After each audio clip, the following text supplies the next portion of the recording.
50 kilo எடைக்கு குறைவா இருக்கக்கூடிய மனிதர்கள் வெளியே வர வேண்டாம், பலத்த சூறாவளி காற்று வீசுது, அந்த காற்றுல நீங்க பறந்து போறதுக்கான சான்சஸ்லாம் ரொம்ப அதிகமா இருக்குன்னு சைனால எச்சரிக்கை விடுத்திருக்காங்க. என்ன நடக்குது அப்படின்னு சொல்லி பார்க்கலாம். சைனால இருக்கக்கூடிய வடகிழக்கு மாகாணங்கள்ல இப்ப பலத்த சூறாவளி காற்று வீசிக்கிட்டு இருக்கு. இதுக்கு என்ன காரணம் அப்படின்னு பார்க்கறதுக்கு முன்னாடி இதனுடைய அளவுகோலை நம்ம தெரிஞ்சுக்கணும். அப்பதான் அங்க இருக்கக்கூடிய சீரியஸ் கண்டிஷனை நம்மளால புரிஞ்சுக்க முடியும். அதாவது காற்றினுடைய அளவை குறிப்பிடுறதுக்கு சைனால நம்பர்ஸை வச்சிருக்காங்க. அதுல 1லிருந்து 17 அப்படின்ற அளவுகோலை அவங்க வச்சிருக்காங்க. இப்ப எப்படி இந்தியால நம்ம மழைக்கான எச்சரிக்கைகள் அப்படின்னு சொல்லிட்டு மஞ்சள், ஆரஞ்சு, சிவப்பு அப்படின்னு சொல்லி வச்சிருக்கோமோ அதே போல 1லிருந்து 17 வச்சிருக்காங்க. இப்ப சைனால கரண்ட் சிச்சுவேஷன்ல வீசிட்டு இருக்கக்கூடிய பலத்த சூறாவளி காற்றினுடைய அளவுகோல் அப்படின்னு சொல்லி பார்க்கும்போது 11லிருந்து 13 அப்படின்னு சொல்லி வருது. 11 அப்படின்னு சொன்னா சேதங்கள் ஏற்படுறதுக்கு அதிக அளவிலான வாய்ப்புகள் இருக்கு. அதாவது அதை கன்சிடர் பண்ணும்போது நம்மளுடைய ஆரஞ்சு நிற எச்சரிக்கை அப்படின்னு சொல்லி கூட எடுத்துக்கலாம். 12 அப்படின்னு சொல்லும் போது பேரழிவு ஏற்படுறதுக்கான வாய்ப்புகள் இருக்கு.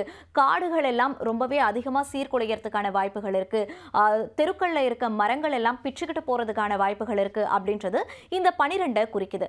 ஆனா இப்ப அங்க வீசிட்டு இருக்க அளவுகோல் அப்படின்றது 11லிருந்து 13 அப்படின்னு சொல்றது ரொம்பவே டேஞ்சரான ஒரு விஷயமாவே பார்க்கப்படுது. சரி, இதுக்கான காரணம் என்ன?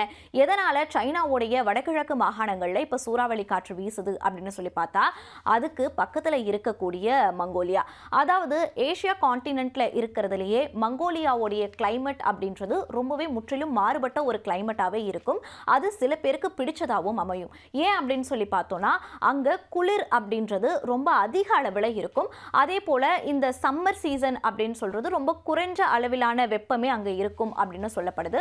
ஒரு மாதிரி ஹார்ஷ் கிளைமேட்டா தான் மங்கோலியால இருக்கும் அப்படின்னு சொல்லப்படுது. அது மட்டும் இல்லாம மங்கோலியால இருக்கக்கூடிய கோபி டெசர்ட் அப்படின்றது ஒரு ஃபேமஸான ஒரு டெசர்ட்டாகவும் பார்க்கப்படுது. மங்கோலியால நிலவக்கூடிய அந்த கிளைமேட் சேஞ்சஸ்க்கு இந்த கோபி டெசர்ட்டும் ஒரு முக்கிய காரணியா பார்க்கப்படுது. மங்கோலியால அதிக அளவில் காற்று வீசும். அதே போல சூறாவளி காற்றும் மங்கோலியால அதிக அளவில் வீசும். இதுல ஒரு புதுமையான விஷயம் ஒன்றும் கிடையாது. இது அங்க இயல்பா நடக்கக்கூடிய ஒண்ணுதான் அப்படின்னு பார்க்கப்படுது. ஏன்னா கோபி டெசர்ட்டுடைய கண்டிஷன் அந்த மாதிரி இருக்கும்.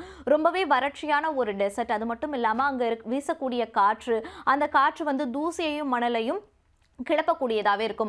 அதனால இது போன்ற சூறாவளி காற்றுகள் அதிக அளவில் உருவாகிறதுக்கான வாய்ப்புகள் இருக்கும் அப்படின்னும் விஞ்ஞானிகள் சொல்றாங்க. ஸோ இப்போ மங்கோலியால உருவாகி இருக்கக்கூடிய இந்த சூறாவளி காற்றினுடைய நகர்வு தான் நம்மளுக்கு சைனால இருக்கக்கூடிய பெய்ஜிங் உள்ளிட்ட அது சுற்றுவட்டாரத்தில் இருக்கக்கூடிய மாகாணங்கள்லையும் தாக்கங்களை ஏற்படுத்துறதுக்கான முக்கிய காரணியாவே இப்போ பார்க்கப்பட்டு இருக்கு. அது மட்டும் இல்லாம இப்போ சைனால அந்த வடகிழக்கு மாகாணங்கள்ல என்னென்ன பண்ணியிருக்காங்க ஏற்பாடுகள் அப்படின்னு சொல்லி பாத்தீங்கன்னா ஸ்கூல், காலேஜஸ், ஆபீஸ் இது எல்லாத்துக்குமே லீவ் விட்டுருக்காங்க. குறிப்பா சொல்ல போனா ஒரு ஊரடங்கு அப்படின்ற மாதிரியே சொல்லியிருக்காங்க. அது மட்டும் இல்லாம மக்களே முதல்ல வெளியே வர்றதுக்கு அங்க விருப்பப்படல. ஏன் அப்படின்னு சொல்லி பாத்தீங்கன்னா சமூக வலைதளங்கள்ல ரொம்ப அதிக அளவுல வீடியோஸ் வேகமா பரவிட்டு இருக்கு. அதை பார்த்தே நம்மளால அங்க சீரியஸ் கண்டிஷன் என்னவா இருக்கு அப்படின்னு சொல்லி பார்க்க முடியுது. ஸோ கார்கள், மரங்கள் எல்லாமே பிச்சுக்கிட்டு போகுது. யாரும் வெளியே நின்று பார்க்க கூட முடியல. அந்த அளவுக்கு அங்க சூறாவளி காற்றானது பலமா வீசிக்கிட்டு இருக்கு. எப்பையில இருந்து இந்த சூறாவளி காற்றினுடைய தாக்கம் இருக்கு அப்படின்னு சொல்லி பாத்தீங்கன்னா 11ஆம் தேதி இரவுல இருந்து ஞாயிற்றுக்கிழமை 13ஆம் தேதி இரவு வரைக்குமே இது நீடிக்கும் அப்படின்னு சொல்லப்படுது. இதுக்கப்புறம் எக்ஸ்டெண்ட் ஆகிறதுக்கு சான்சஸ் இல்லை அப்படின்னு சொல்லப்படுது. ஆனா இந்த 3 நாட்கள்ல அந்த சூறாவளி காற்று ஏற்படுத்தக்கூடிய தாக்கங்கள் அப்படின்றது பயங்கரமா இருக்கும்னு ஆல்ரெடி எச்சரிக்கை விடுத்திருந்தாங்க. அது போலவே சைனால இப்ப இந்த சூறாவளி காற்று ஏற்படுத்தி இருக்கக்கூடிய தாக்கங்கள் அப்படின்றது ரொம்ப பெருமளவுல பார்க்கப்படுது. இந்த சூறாவளி காற்றினுடைய தாக்கம் முற்றிலுமா முடிஞ்ச பிறகுதான் என்னென்ன தாக்கங்கள் ஏற்படுத்தியிருக்கு, என்னென்ன பேரிழப்புகள் எல்லாம் நிகழ்ந்திருக்கு அப்படின்ற செய்திகள் நமக்கு கிடைக்கப்பெறும்.